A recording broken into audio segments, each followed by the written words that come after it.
Okay. Well, for those of you who were here 2 weeks ago, welcome back. For those of you who are here just this week, awesome. Really happy to have you.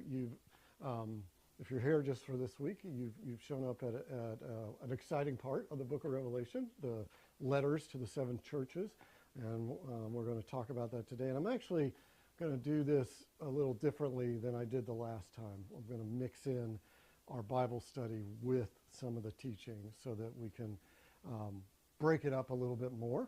And also, as you'll see, the letters that compose this part of the book of Revelation are kind of self-contained, and I thought it's probably more useful to look at them individually as we move through it.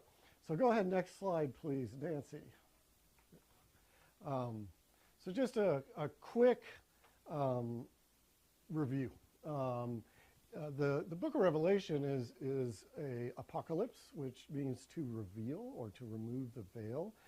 These books are written to help explain to people who were suffering, and in particular suffering for their faith, why a God who told them how to live would tolerate their suffering, or why they'd be suffering for being told how to live this way.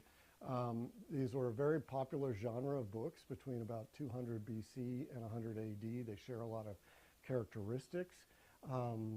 In this particular case, people tend to forget this is a very specific book written to a very specific set of people. And what we're going to read today really shows that. The book opens with, I'm John of Patmos, and I was on the Lord's Day, I had a vision, right? Well, this is Patmos Island, and this is where it is in the Mediterranean, and this is modern Turkey. At the time, it was Anatolia, or the Eastern Roman Empire. And so here's Patmos sort of in a relative position. These are the seven churches to whom the letters that we're about to read were addressed. John of Patmos is really thinking of writing to a specific group of people. The reason we don't just sort of go, okay, well, that was written for them, I'm not going to worry about it, is the ways in which, through his imagination and vision and reflection, I believe that in many ways we struggle with very similar things. Not identical, but very similar. And I think that using this book as a lens for understanding that is really helpful. Next slide, please.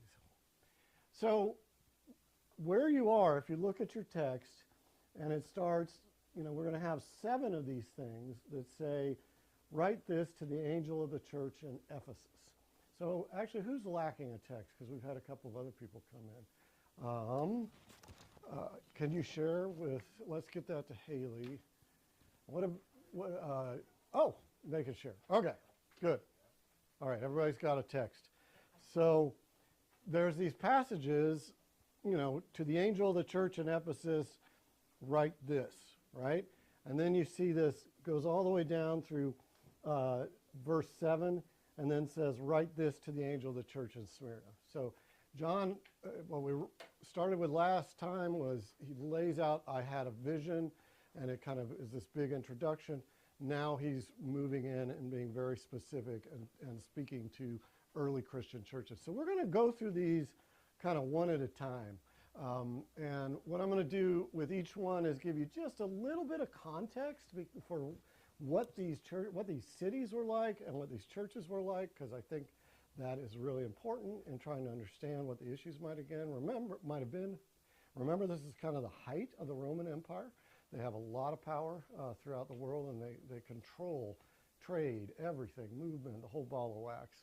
So Ephesus, at the time, was a big, rich, important city, maybe even the most important one. It had an enormous port. It was the main port of Anatolia. I mean, there were other ones, but it was the biggest and most commonly used.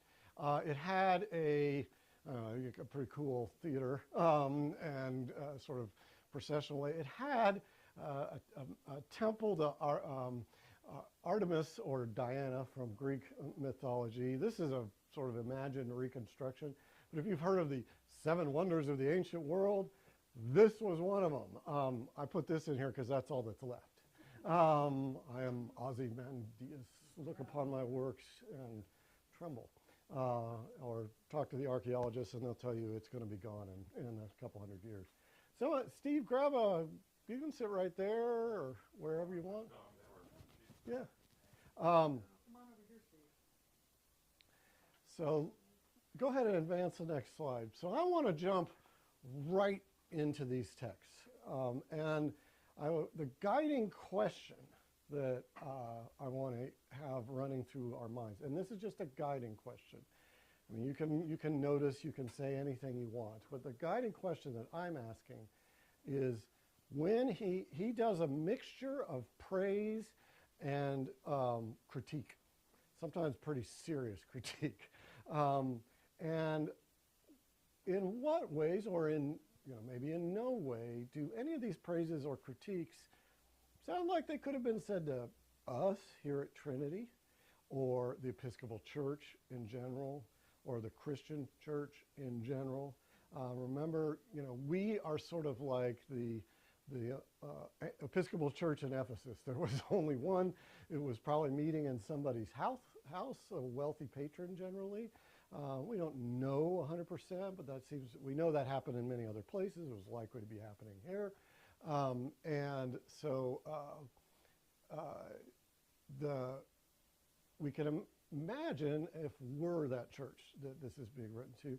And as we read these sections, you can ask yourself, how much does this hit home or not? I wanted to point out a few things that will be helpful as we read it. I tried to go ahead and look at a few things that might be confusing. Whenever he introduces one of these letters with "to the angel of the church," that's an apocalyptic sort of technique of the apocalyptic genre, and it basically means to the heavenly counterpart of the earthly church. So this is what the vision is saying to the heavenly counterpart that is overseeing and flowing through this church. There's some of the imagery, 7 stars, lampstands, which he only applies to Ephesus because our best guess is that being the biggest port and probably the biggest Christian church in the region, in some ways it represents all of them. It's like, imagine the cathedral. It's kind of like that. He talks about Nicolaitans. People have looked. We have no idea who the Nicolaitans are. We don't even know if they were an actual group of people or if that was just an insult of some kind or just a description or something. We really don't know. But what we do know is the way he uses the term is that they are false teachers of Christianity. So there were other folks cruising around the Mediterranean teaching people stuff about Christianity and whose ideas and thoughts and versions didn't get into the Bible. That's the Nicolaitans in his mind. I also couldn't help but point out this. I mean, Revelation is full of references to other scripture. I mean, it's packed with it. It's like a recap, and so he's just redeploying all of this. And so he refers to the tree of life at one point, and that is like a direct reference to the tree of life in the Garden of Eden. All right, so with that background, who would like to read one of the translations? I put them side by side, New Revised or Common English, and you basically just read 2:1 all the way down through 2:7 and not 2:8. Who would like to read that out loud? And what I recommend is just try to listen, because that, rather than read along, unless you need to, because that's how they would have heard this. Most people couldn't read, and this would have been read to them. So who would like to read? Barbara's going to read. Okay. So if I'm reading 1. You're reading from the very top, so it's chapter 2, verse 1, but they don't put the 1 on there. And you go all the way down to 8. You stop just before 8, which is about Smyrna. Okay. Yeah. Okay. I have to get into 1. Okay. The revelation of Jesus Christ, which God gave. Oh, you've got the wrong text. Oh. So, your point where you want me to read? Well, that's last week, so I thought I handed you guys, Okay. yeah, this week. Yes. To the angel. To the angel, yes. Got it. Whew. Okay. I'll give this back. Here, could you pass that on?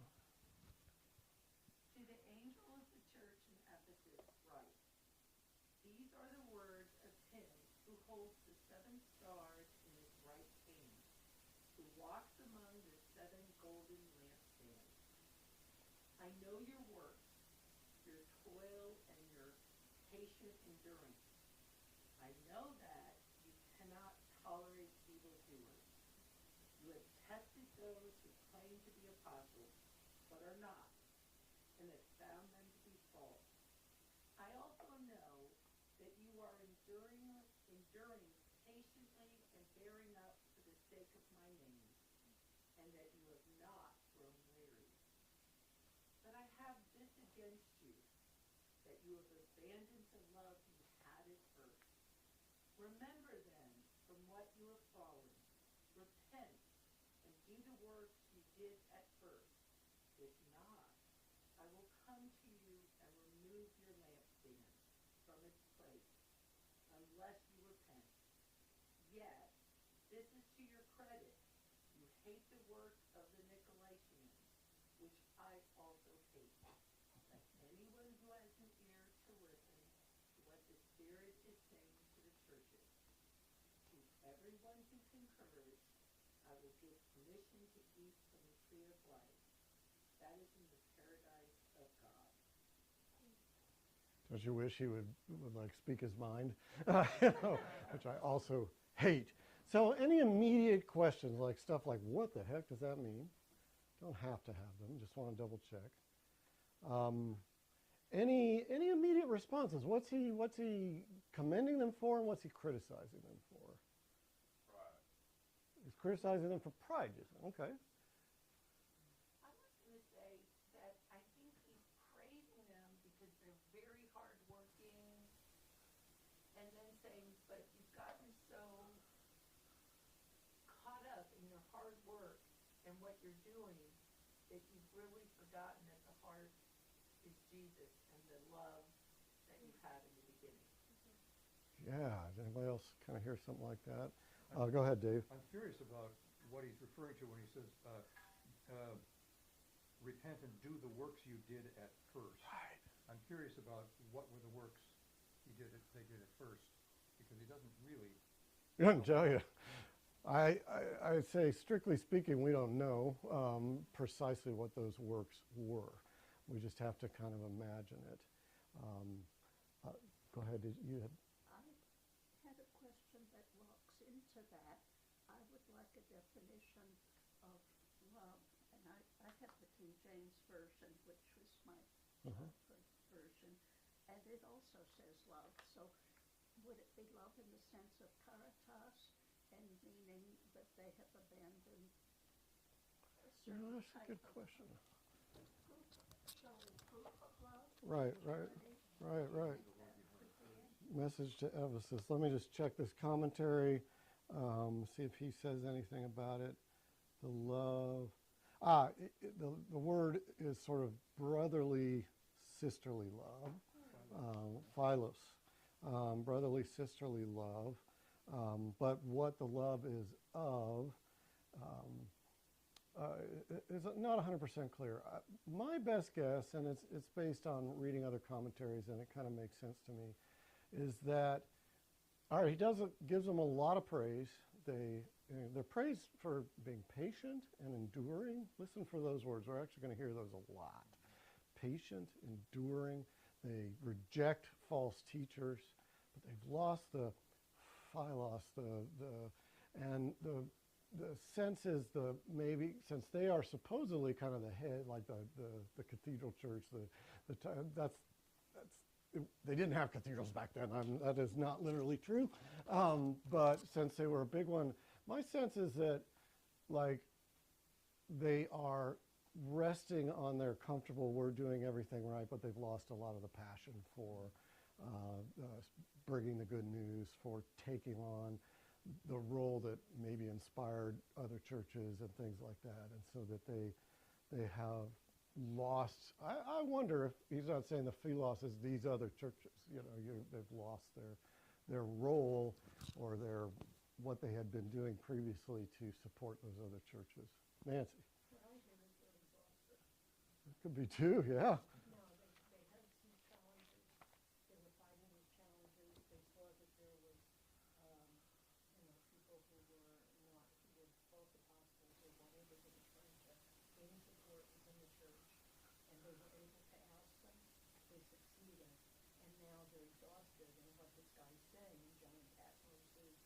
get back to where you were when you had that passion, rather than, hey, you're burnt out, you know, you need help. Yeah, yeah, yeah. These are all good observations. Does any of that connect to, what we've experienced? I was just thinking, yeah, I mean, I'm hearing that too because I'm kind of exhausted. I think all of us, especially after the pandemic, we're all kind of exhausted. Oops, it touched I don't know why it shouldn't go to sleep when it's doing that.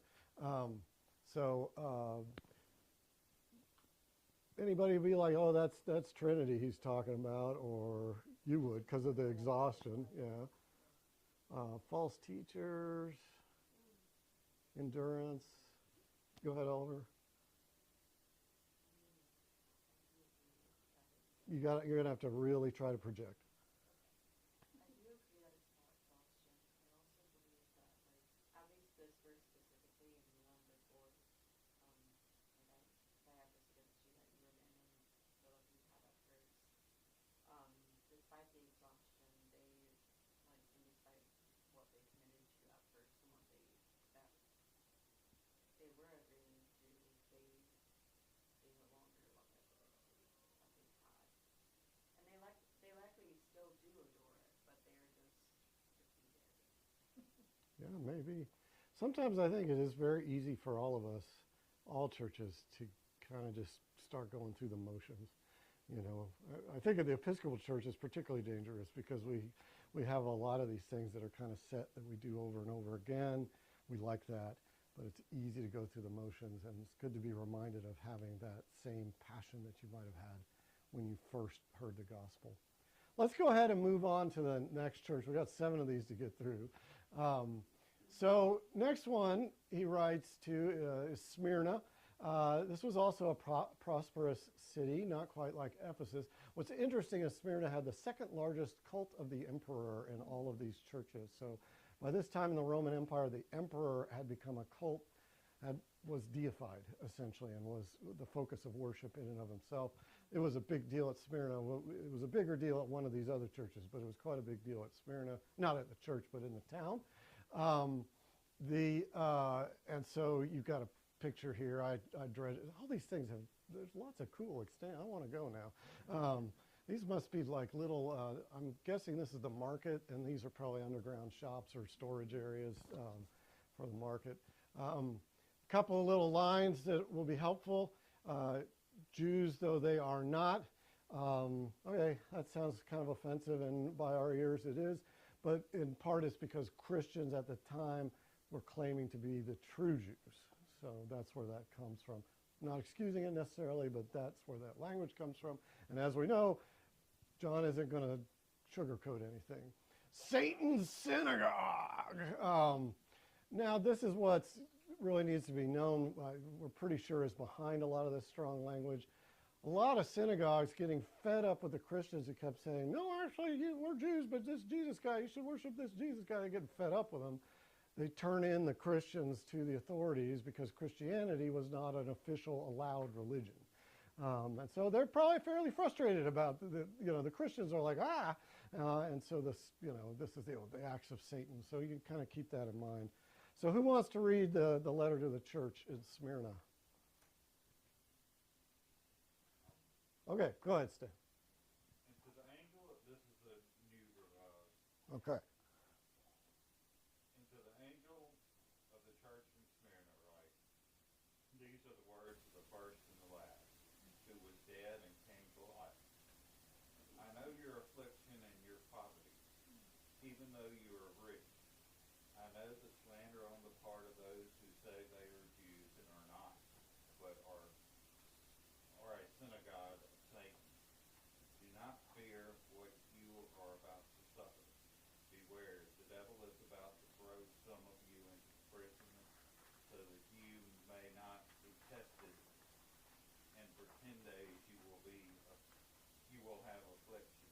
Be faithful until death, and I will give you the crown of life.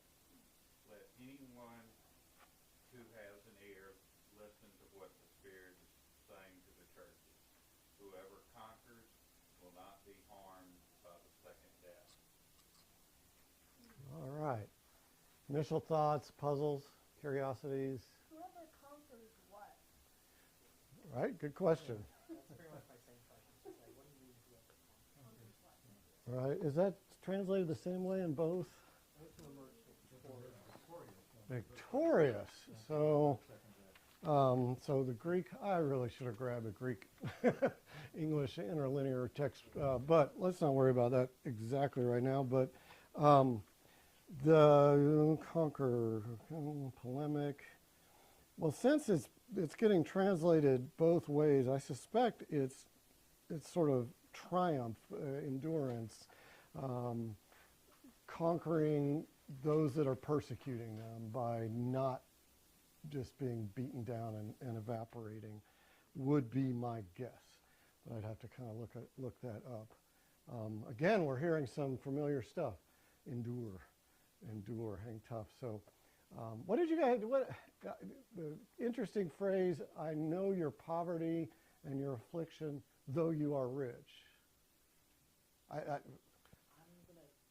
maybe imagine it being they are rich in like more of a God sense, but maybe not necessarily being rich in a monetary sense. Or Gotcha. it could be the opposite way. I wonder if it's the, Rich you and they're rich in their faith. yeah. I wonder, Because this is one of the two churches that there's no complaint against them. that's exactly right. Good notice. There is no complaint, just some recommendations, and words of comfort, really. So that's when I thought when you said you're rich, it's more in faith, because there was nothing that they needed to work on. Even though some of them are going to get thrown into prison. I think that's kind of like sort of seeing that coming, and he's commending them for standing up and holding tough and saying, 10 days you'll suffer, but being faithful earns you favor in the kingdom of heaven, something like that. Anything connect with any? Yeah. Well, I just have a question about 10 days. Yeah. Why? Good question. The best, there's something in Daniel, the book of Daniel, where 10 days, he may be referencing that. This guy says, suggest a limited period. Yeah, that it will end. Nice round number. But it's not 7. 7 is perfection, those sorts of things. But just suggests that it's not going to be forever. And he pulled 10 out of his rear end, I guess. So anything feel like it connects? It says here, I went to mental thought. In the Bible, number 10 symbolizes completeness, Oh, perfect order and divine authority. oh, Most notably seen in the 10 Commandments. Others include the 10 plagues of Egypt, 10 generation links from Abram to Abraham, and Jesus healing 10 lepers. well, be dang. Well, Wilfred Harrington probably should have pointed that out. That's a good point. And you know what? It's part of the, The only reason I thought is you said that numbers were very well known yeah, in this, so that when it says 10, they would know like completion, perfection. And actually, what I'm noticing is the tribulation is a perfect thing for them. That's what the point is. This one is all about the Christian, about the political, that they were operating outside of Rome, that they gave Jews the freedom to operate their own religion, and Christians didn't. I mean, to me, this whole thing, your affliction, and I know your affliction and your poverty, which is that you are not Jews. Mhm. And Social that poverty you cast are down. rich because you're Christian. And I know the slander on the part of those that say they're Jews and are not, and you're about to suffer, you're going to go to prison, which is the 10 days for this. That's interesting. But to me, this is just sort of saying, I know how hard it is because you are beginning to experience this political discrimination because you're Christian, and you stay with it and you'll be, Yeah. Definitely. Stan. Just as I was reading this, I was decided to write down one word, and then after I was read a second time, came to me that it's the seven deadly sins or the seven mortal sins, and a lot of them align with what I had written down. But for this one, I wrote Smyrna. I originally wrote temptation, but envy I could see Ooh. fit. Mm-hmm. Mm-hmm. And it's a reminder, this just popped into my head trying to think about today. It's a reminder that as Christians, I would say, with following right teachings, we're likely to feel tribulation over our beliefs, and maybe even a little ostracism and that sort of thing. But don't fear it. Endure. Anybody who hasn't spoken yet want to throw something in? All right, let's move on to church number 3. So Pergamum, really interesting church, or interesting city situated in a, as you can tell, a pretty lovely spot, although that may be a modern reservoir. But anyway, who knows? I forgot to look that up. It's a little inland, so it can't be a harbor. Pergamum. Go ahead and flip to the next slide. Pergamum was another really major city, and it had, in particular, this was the place with the cult of the emperor. Was one of the really strong ones. They had 2 major temples, one to the emperor and one to the Rome itself. The city has begun, and much of the populace is actually worshiping the empire itself, and the emperor as a god. So you can imagine that's not something that Christians are called to do. And so here's some of the things that, as we read through it, that might be helpful in terms of confusing stuff.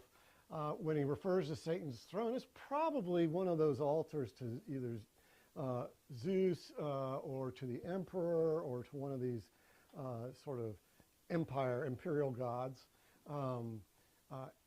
Antipas is a name of somebody who clearly, when you hear it, was martyred. We don't know anything else about it. We don't know what for, we don't know how, we don't know anything, but there has been an actual bona fide martyr. Somebody's been killed for being Christian in Pergamum from the Christian community. He refers to Balaam. I'm probably mispronouncing that. Hilarious story in Numbers 22 and 24 about a prophet and this king who wants him to prophesy against Israel, and there's a talking donkey. I mean, it's a great story, but it's sort of a stand-in for any prophet who tempts the people of God into idolatry. And here's another important point. You'll hear stuff talked about sexual immorality. That may be referring to some kind of something that they considered immoral, but more often it's a phrase that simply means idolatry, because that goes way back into the prophets who talk about, like, you left me and you married somebody else, or you've been cavorting around, blah, blah, blah. And it's strong language. It doesn't sound very good. It's definitely not sex worker positive by any stretch of the imagination. I'm not excusing it, but what I am saying is actually most of the time it should be read as worshiping someone other than the true God. Here we hear the Nicolaitans again, and they're tempting idolatry. And then a quick reference to hidden manna. You guys remember the story of the manna that fed everybody in the desert. Hidden manna comes out of the broader Jewish apocalyptic tradition, and it sort of means holy food that you will eat in the final messianic kingdom in the return of Christ. Oliver, you had a question before we read?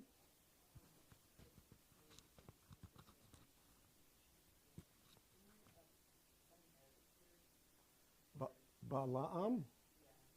I have no idea. It's probably Aramaic or old. Does anybody know? Steve? Do you know how to pronounce Balaam or Balaam? Balaam, maybe. Yeah, there's no glottal stop. It's the long name. That's why I wanted to know if it was Arabic or not, 'cause I would tell you how to pronounce it. Yeah. If it was Arabic, I don't know. All right, somebody who wants to read to the letter to Pergamum. Come on, if you don't jump, Haley. Oh, Janet, give her the text.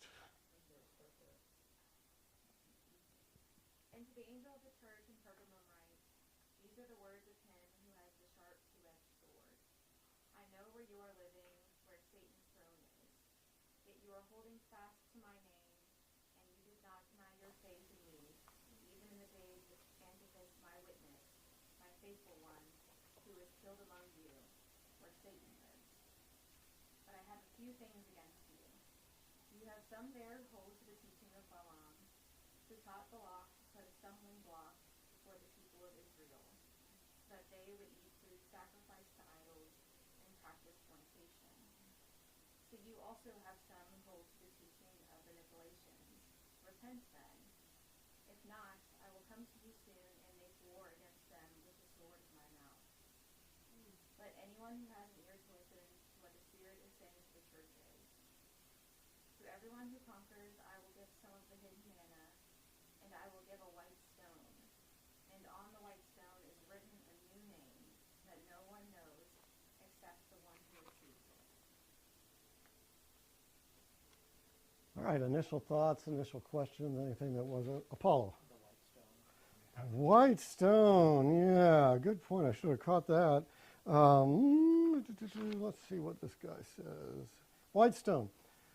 While a white, the color of victory and joy stone, is suitably given to the victor, its precise significance is obscure. Perhaps an admission ticket to the heavenly banquet. So, I mean, people did know what this symbolism was. That doesn't mean we've been able to remember it. It's obscure.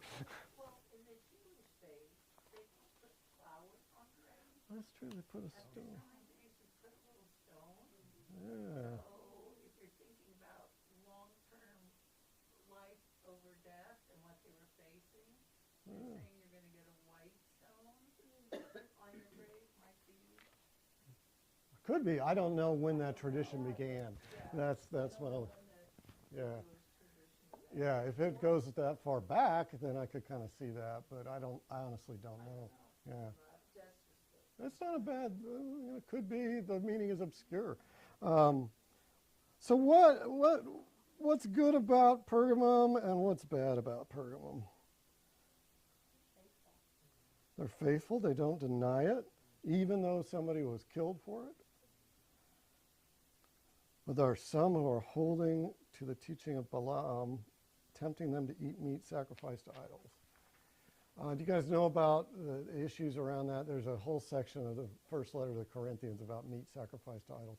Basically, that was meat sacrificed to idols was one of the main ways you could eat meat. So somebody takes a lamb or you name it to be sacrificed to Zeus or to this god or to that god, and the idea was the priests would take some of it. The stuff that was completely burned off was what the deity was consuming, and then anything left over, they would often just send to the marketplace, and or sell it to the marketplace who resold it.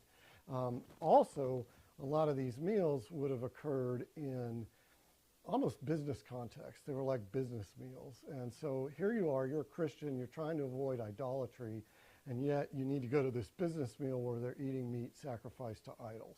You can see the dilemma, and they're trying to figure, this was a big question apparently, because Paul addresses it, and so does John of Patmos. Paul says, it's really not that big a deal. There are no other gods, so it doesn't really mean anything. However, if some of our new Christians are seeing you do that, they might get confused. You have to be cognizant and careful about that, basically, is what he said. Does John of Patmos have that approach? No, it's like, no, do not do it. I have a question. Would it have been like a class thing since when you would sacrifice meat, like the best part to be burned off? So then you would probably get it for cheaper at the market afterwards. I wonder too. I've wondered about that. I mean, I'm pretty sure the priest would have taken the nicest stuff. I mean, because that's what we do. But there could be some class loaded into that as well. Nancy. It's interesting because the nuns seem to have a problem of having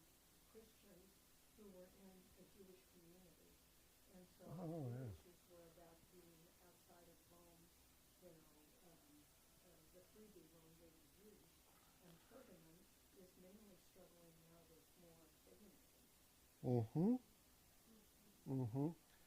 The temptation to just, and boy, John is like, no, don't even give in to that. Don't even. Go ahead, Barbara. So I didn't understand who the Nicolaitans were.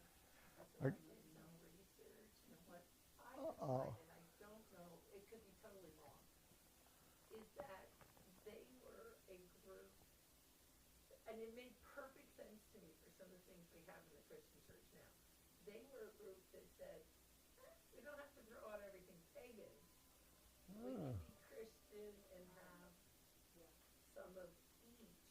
And so I look at when we celebrate Christmas and some of the things were all around pagan holidays. And so I think they were warning against it, because that's sort of the slippery slope, right? We'll take this from the pagan and we'll put this with the Christian. Mm-hmm. Maybe. I You know, don't know. yeah, no, that's, I mean, people have struggled to figure out who the Nicolaitans are and what their problem was for a long time. That's not an unreasonable hypothesis. It is pretty clear that there are people that are tempting you and pulling you away from the message of the gospel. And, you know, it gets linked to worshiping the emperor cult and all of that sort of thing. So John, you know, doesn't have any, there's no nuance. You cannot bend under this pressure. You have to maintain our distinct sort of belief, code of ethics, all of those types of things. Well, good. Let's move on to the next one.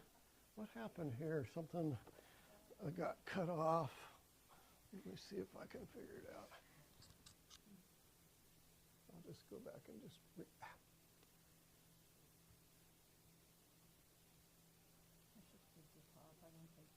Well, we lost some of there actually was some wording lost. Okay. Thyatira. Okay. Uh-huh. We had some chat about Well, I'm going to go ahead and move us on because we've got 20 minutes to get through 4 churches. So I'll check back in with you afterwards.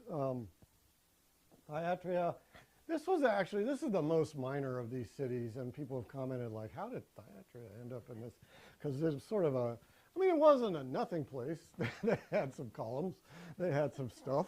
But, you know, compared to these other ones, it was a much, much less wealthy city. However, it was known for having lots and lots of traders. It was a sort of a trading town. Go ahead, next slide.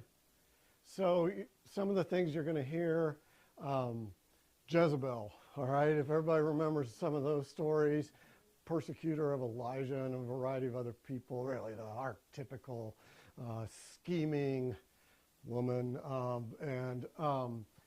Interesting, Jezebel, who calls herself a prophet. This is some actual member of the community who's probably not actually named Jezebel, and is clearly John sees as a rival.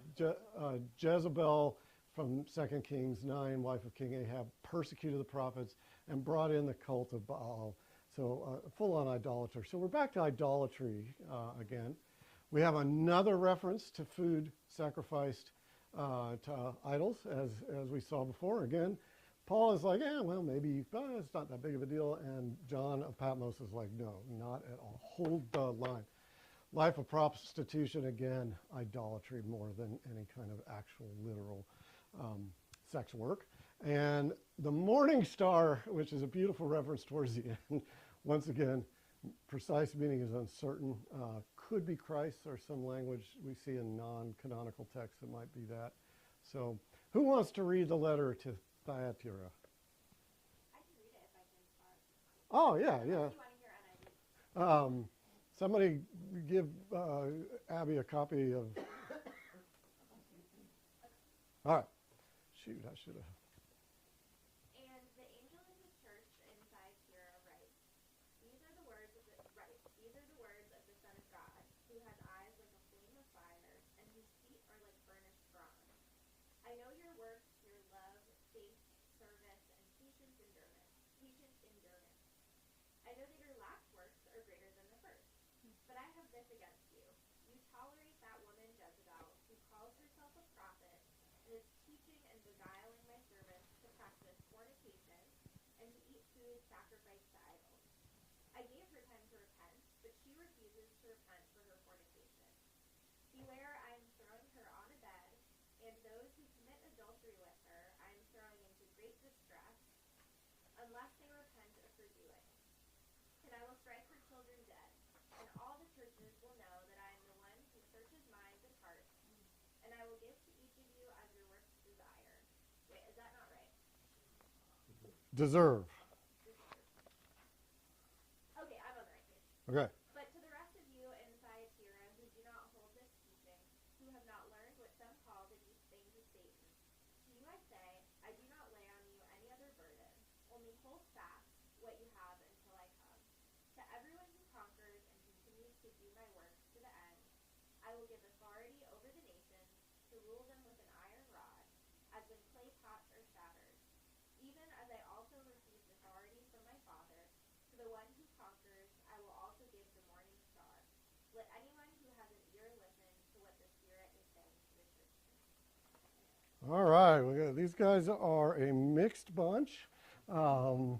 They are generally holding tight. They got some people in there who are really scrupulous about not sort of falling into this, but then they've got this problematic person who is leading them astray. So thoughts, anything you recognize, anything that seems applicable to now, or just what? Interesting that what was the most minor city listed in this book is that they will be given authority over the nations. And Right.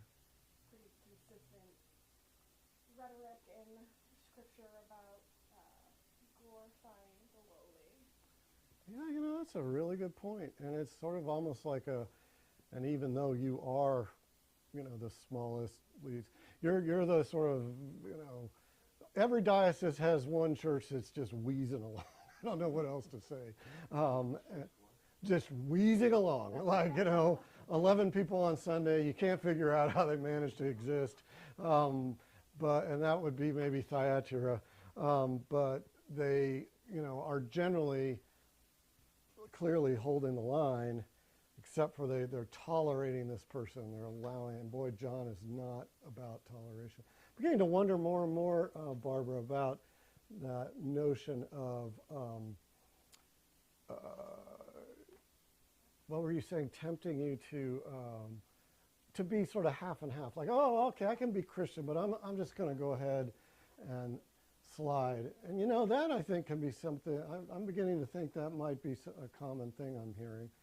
And that's something we're all tempted to, and churches can be definitely tempted to, like, how do we accommodate?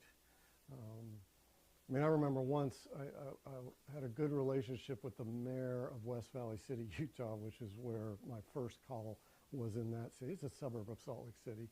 A good relationship with the mayor. We talked about a bunch of things. He helped me out on certain things. I would, you know, help him out. I came and gave a prayer at the opening of a city council meeting at his request, because they had, and they would invite all, you name it, everybody could show up and give a prayer. But then he asked me to open his campaign, his campaign fundraiser kickoff with a prayer. And I was like, dude, no, I can't do that. And I found out my predecessor had, which didn't help me, because he's like, your predecessor did. And I was like, thanks, dude. But I can't do it, sir, is basically what I said. So, I mean, that's a little one, probably not the end of the world to give a little prayer like that. You could phrase it in a real general way, but, you know, we get pulled. And I think we have to ask ourselves sometimes, what are we not noticing that we're incorporating? It's not always as obvious as having a Jezebel, I guess. Yes? I wonder about the Jezebel, and it says, you know, Jezebel, you allow her to teach and mislead my servants into committing sexual immorality and eating food sacrificed to idols. Well, if servants, they probably didn't have the diet that the others had. And then, so if they were getting, let's say, the meat, I mean, I guess I saw, maybe it's a more moral ambiguity here. Because if there was some reason why it would help them health-wise to have some more protein. Hard to say, yeah. You know, And John of Patmos is not about nuance or understanding. You hold the line. All right, let's move on. We got 3 to go. Let's move on to Sardis. So it's a capital of an earlier kingdom, probably a small polity. And the interesting thing about it is it had some pretty impressive walls and an impressive geological setting. So it was long thought to be, this was the archetypical impregnable city. It was actually conquered twice, and both times through stealth. Kind of reminds me of the folks scaling the walls of the castle in Edinburgh, which is how that got conquered at least one time. You see that castle, you're like, there ain't no way to get in here unless you're invited. And people climb the walls.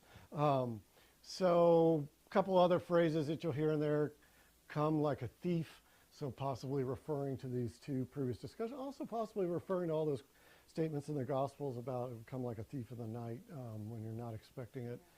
Scroll of life, this is a biblical term for this imagined register of all of God's favored people. They've been chosen by God, but it's general through the perspective in the book of Revelation is generally you may be chosen, but you can lose that status. This is a debate within Calvinism. Can you, if God decides everything, God picks this, can you lose it? So, who wants to read about Sardis? Okay, Dwayne. And to the angel of the church in Sardis write, these are the words of him who is the 7 spirits of God and the 7 stars. I know your works. You have a name for being alive, but you are dead. Wake up and strengthen what remains and is at the point of death, for I have not found your works perfect in the sight of my God. Remember then what you received and heard. Obey it and repent. If you do not wake up, I will come like a thief, and you will not know at what hour I will come to you. Yet you still have a few people at Sardis who have not soiled their clothes. That's worthless. Sorry. I mean, yeah, he's, speak your mind there, John. They will walk with me, dressed in white, for they are worthy. If you conquer, you will be clothed like them in white robes, and I will not blot your name out of the book of life.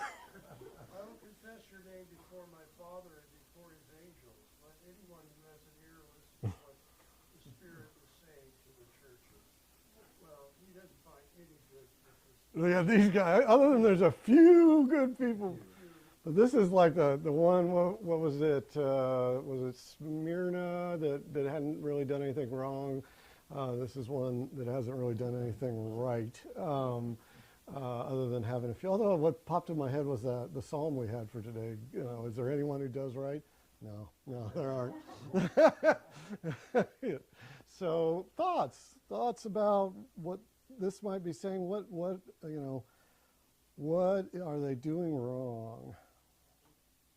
Seems like they're extremely lackluster. Like when they say, you have a name for being alive, and these people are fighting. Maybe this specific culture is very party-like in a way. And they're just kind of ignoring God to a certain extent and being very lackadaisy.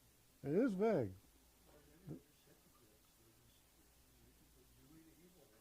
Could be.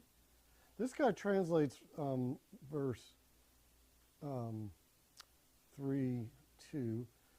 Wake up and put some backbone into what still survives, which is kind of makes me wonder if they're just kind of not overly tolerant, bending like nobody's business when anything comes up. Sloth, you know. The translation that I have describes their deeds as unfinished. Sloth. And I think he, like you live in this city that everybody thought was awesome. Maybe you think you're awesome, but it'll fall. You don't follow these sorts of things. When he says, I will come like a thief, who is I? Is it John Patmos? Is it God? These are the words of the one who has the 7 spirits of God and the 7 stars. You know, a lot of the introductions to each of these letters, there's like Jesus language reminiscent of Jesus, uses different Jesus imagery. My sense is that, well, it is John, but John is also relaying this vision of what he heard. And he does typically reference from the one who was and is to come. Like, this is Christ with the sword coming out of his mouth and all of that. So I think it's sort of both John and Jesus, right? It's Jesus mediated through John. Yeah. So That's some of the harshest language we heard Jesus saying. if this is Jesus talking, yeah, this is woo-wee, again. And I was telling the people who weren't here last week, another characteristic of an apocalypse is that it is black and white. There is no nuance, zero. It is not modern in that sense. Nowadays we also have a lot of black and white thinking, but there is evil and good, and there is a nice sharp distinction between the two. And so that kind of maintains that language. Let's move on to Philadelphia. Or also got renamed by the Romans as Neo Caesarea, which you got Caesar, right? Caesar Augustus. Wealthy city, named after Caesar Augustus, renamed by the Romans. You can see this pretty fantastic. It's probably a marketplace, agora kind of setting. Who would like, go ahead, hit the next slide. Okay. So some of the key things, some of the stuff he refers to is key of David, which kind of had come to have a meaning of the authority of Christ. It's the key that opens the door to heaven, to eternal life, to the reign of God.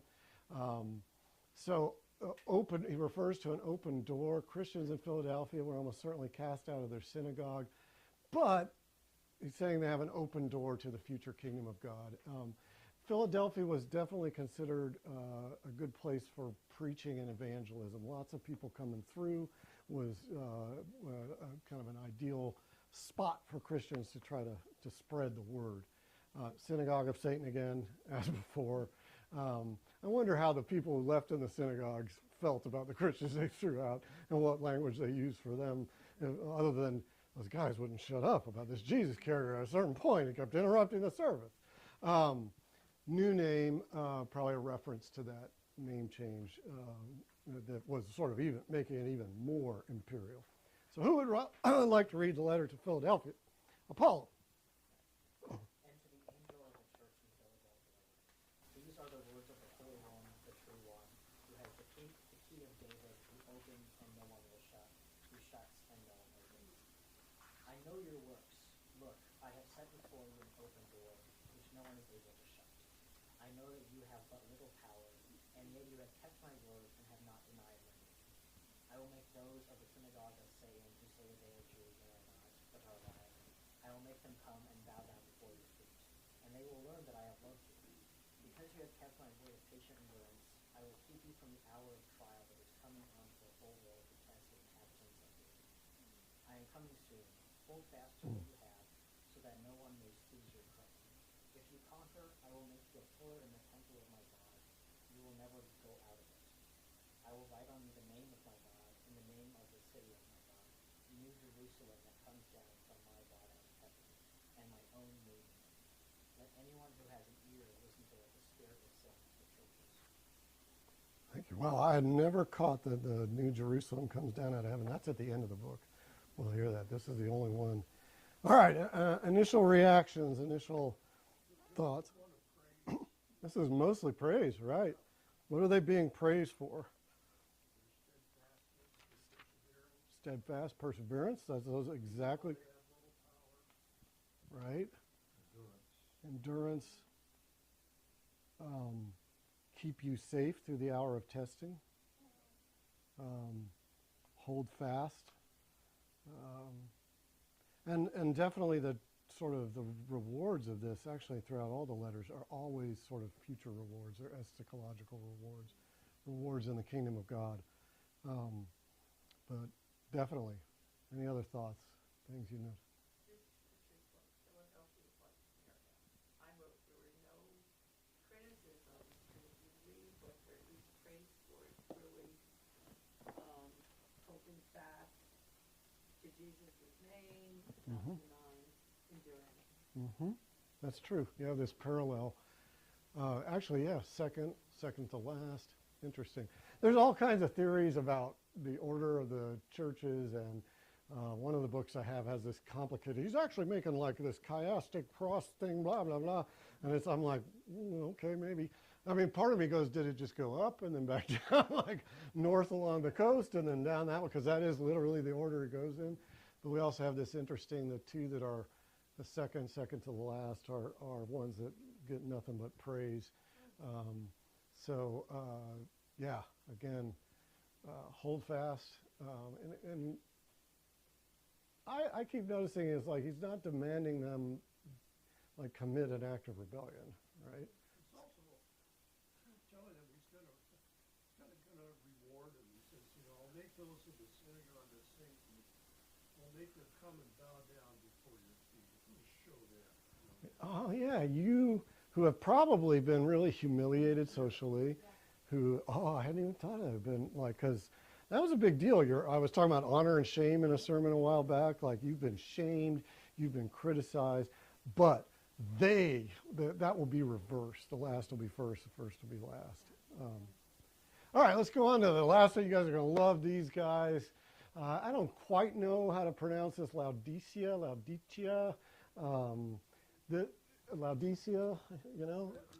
Laodicea probably.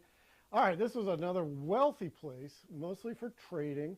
A couple of interesting things. It was also known particularly for banking, and they recovered some monkey substance that was very popular in use as an eye salve. Like if you had pink eye or you had problems with your eye, they did that. They were also known for weaving, manufacturing cloth, and clothing. Had a pretty nice theater. Got to do a trip. We need to do a trip. Just imagine. So that's who they are. Let's go on to the next slide. It's worth remembering some of those things. This is another aspect of them. He tells us about them lukewarm. This is where commentaries come really handy. I get most of this stuff out of these commentaries. Laodicea had a spring. The water was lukewarm coming out of the spring. Places that were considered, springs that were considered really cool were either really hot or really, really cold. Those were springs that supposedly had transformative or healing things. Lukewarm spring, man, it ain't going to do nothing for nobody. So that's interesting as we read it. Just keep that in mind, lukewarm. Poor, blind, naked. Interesting inversion of their sources of wealth. Poor, banking. Blind, eye salve. Naked, clothes. So he is linking what's going on to the economy, to participation in the Roman economy. Buy white or gold clothes or ointment from me. Again, changing these clothes, changing the ointment, changing who you're buying from. So accumulate spiritual rather than traditional wealth. So who wants to read the last one? This one's super fun.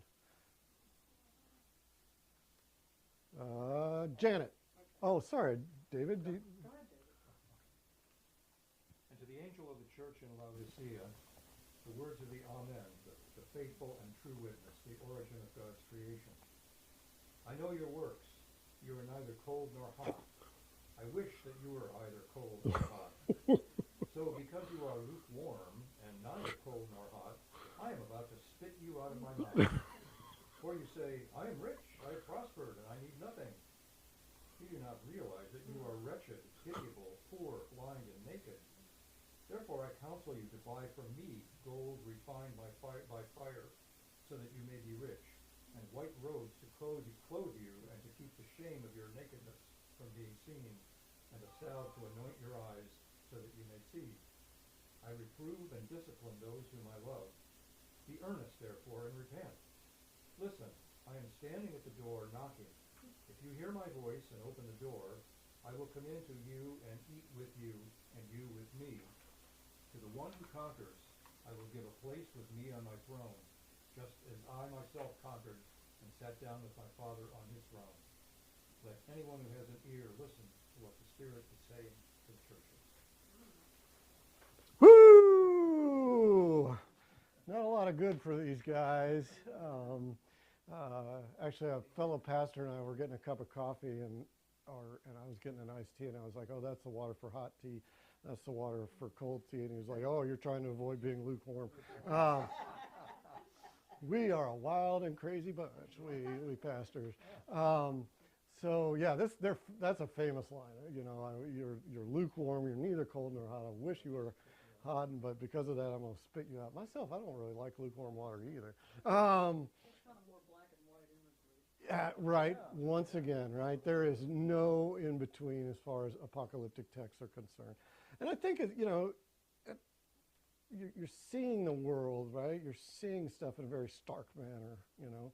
So, again, major problems with these guys. Where are they failing?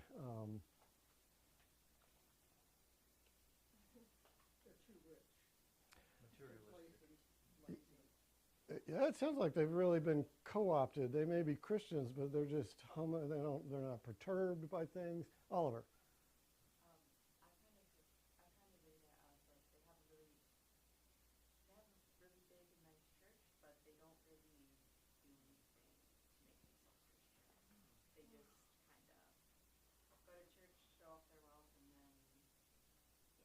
Yeah, you know. Very Christian by name only. Yeah. I think they're the most, I think you can identify them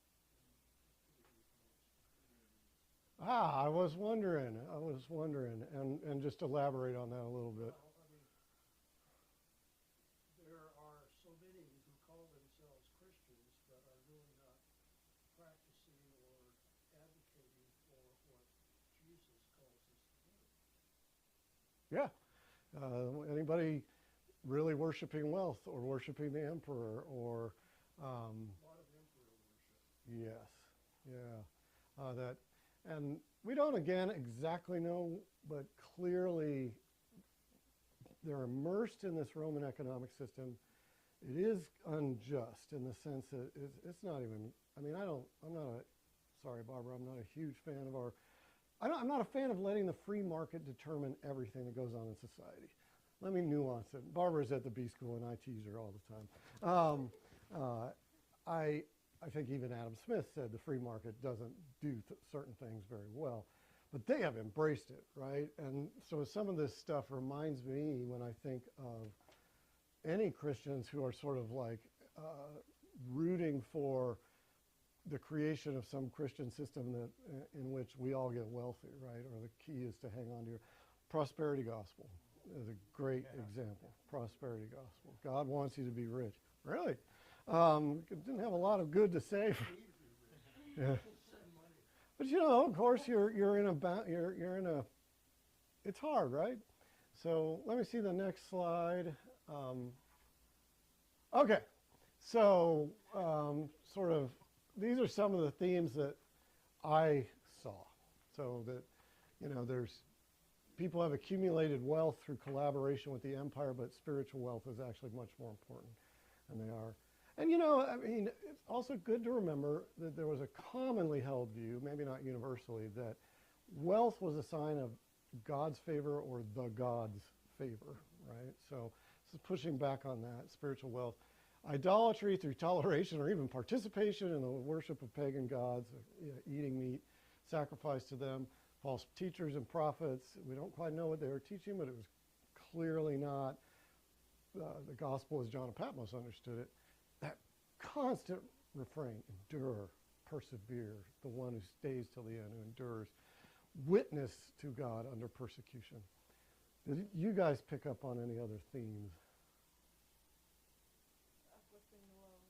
Uplifting the lowly. That's a good point. We're past the time, but so anybody who wants to go and needs to go, no shame.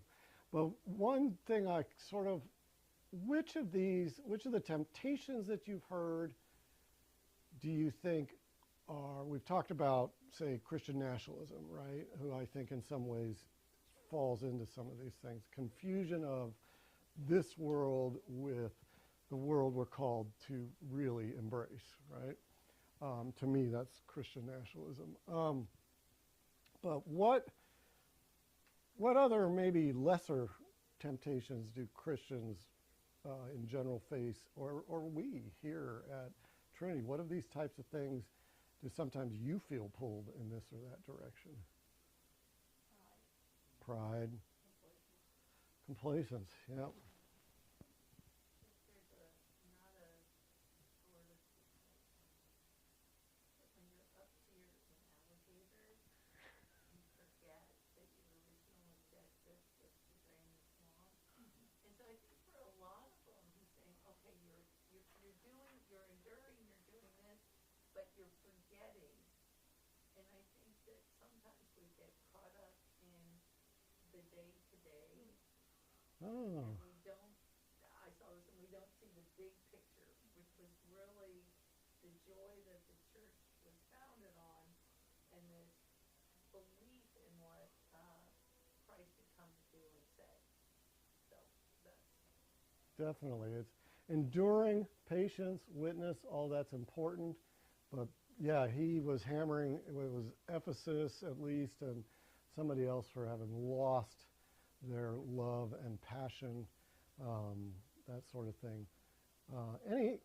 Anything else connect, make you think this is something I feel tempted to? I think in that same line where you're wanting to not be complacent, the knee-jerk reaction just to do anything, like you were preaching on this morning, and not discerning what that actually should be because you feel so rushed to help someone and end up harming your community or someone and doing opposite what you wanted. Yeah, that's a good point. Jeff, you had a hand up. I'm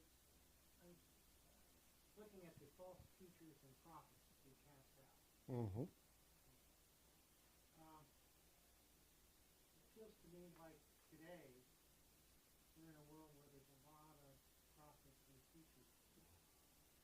And is there a modern John of Patmos? Ooh. Along and say, no, that's false and that's not. What are you guys? Death threats. Look at the modern John of Patmos. Yeah, you probably get death threats. I can think of someone who's akin to that, the Reverend Dr. Martin Luther King Jr. If you read his letter from Birmingham jail, there's language in there that, he's taking white Christian churches to task. Speaking to the moderates. He was speaking to the moderates. Critical of that. Exactly, and the problem was caused by that. So, any other final reflections? Initially I had thought, well, which of these is like us? I actually have begun thinking that that's not a very practical exercise because, strictly speaking, I don't think any of these churches are exactly like the Episcopal Church or Trinity. I think these things that he's critiquing are challenges that we all face when we're immersed in a culture that seems normal and natural. I think even to a degree nowadays claims to be Christian. This culture didn't even claim to be Christian. Go ahead, Steve. Do we use any of these readings ever liturgically? We got a batch of them in Eastertide. I don't know if you guys remember me jumping on the opportunity to preach on them, but they're all just the fun parts of Revelation, the heavenly visions. There's no. I'm talking about these letters. These letters, nope, doesn't show up in the lectionary, which they haven't asked me, but I would say put some of these in the lectionary. Just as it should be a constant reminder. Nancy. One of the books, Meyer, he talked about that in the beginning. He said the lectionary is so cleaned up and sanitized, and it's really kind of outrageous because the minute the door is closed from the service and you have a bunch of priests or rectors or theologians, that's what they're talking about. Yeah, Is this stuff. it is stuff, exactly. David. One thing that it's not said by any of these directly, but it seems to me that there was still this expectation that the second coming was near. Oh, yeah. And John of Patmos was, like John the Baptist and like Jesus, urging people, get your life together, repent, because you don't have much time, and the end is coming, and it's going to be horrific, and I'm getting you ready for this. Yeah, there is this note of urgency. Although, as we go on, I was mentioning this in the first class, John's sense of time and the way he describes things is a little weird. And you will hear him switch from past to future to present all in one sentence. So I do think he thought soon, but I also think he thought of this cosmic drama as being sort of eternal and swirling around at kind of all times. But you're absolutely right. He's applying urgency. That this is an important thing. You know, can't just sit back and go, oh, we'll worry about that next week. This is something we have to. And to a degree, as I started watching what was happening after the inauguration, and in a way that I have felt has been much more effective in its aims than the last time around. Got some people who actually know how to adjust policy and law and things like that. That if I went, oh my gosh, and I started feeling more of a sense of urgency about it. Not too much to just jump right in and say, okay, we're going to go do this. We're going to throw a brick, and it's going to be at this. Part of me is like thinking of this year as, well, we're going to do this reading, we're going to do this thinking. I want these ideas to inform us. I want that to be what's in the back of our mind as we try to figure out what are we called to do. Well, it seems like this prologue here, he's making a lot of threats or predictions what's going to happen to you, and then the rest of Revelations gets into great detail on That what's going to transpire. That it does. And so you're right. He's sort of setting it up and setting up sort of the terms of thriving within this larger cosmic battle that's going on.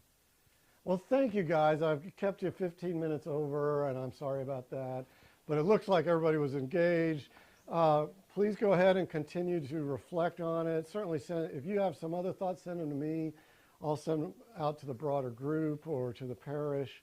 And 2 weeks from now, we got another chunk. If you go on to one of those online things, it'll tell you what we're reading in advance.